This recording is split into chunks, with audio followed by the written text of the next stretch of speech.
Ке следуваат нови мерки, ново делот на маржите, најави денеска премиерот Димитар Ковачевски како чекор во зауздување на трендот на покачување на цените во малопродажбата.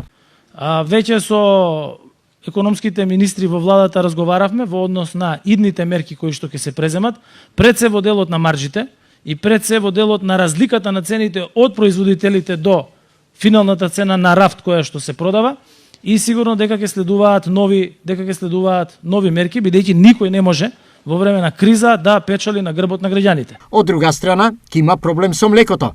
Причина за ова според премиерот е војната во Украина и тешкотиите во снабдувањето во млечната индустрија, особено во делот на суровините во аграрот, како на пример во обезбедувањето на енергенси за производство на вештачки ѓубрива. Ќе има проблем кај млекото, бидејќи се јавува криза во снабдување со млеко, и веќе утре имам состанок со министерот за земјоделие во однос на тоа кои мерки ќе ги преземеме, бидејќи се јавува недостаток во одредени региони во светот на млеко, а тоа е секако резултат на војната која што се води во Украина. Без доволно снабдување на вештачки ѓубрива, приносите во земјоделието се намалуваат за 50%.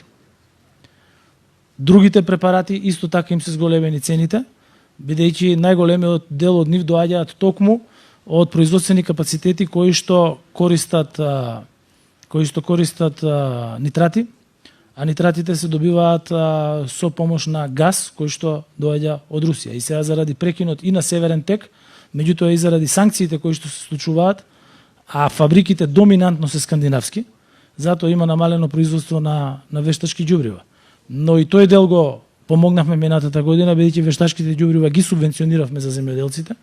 Истото ќе го направиме веројатно и оваа година, и со тоа да може да обезбедиме цени кои што ќе бидат адекватни на нашиот пазар и на стандардот кој што го имаат нашите граѓани. Значи на тоа постојано се работи.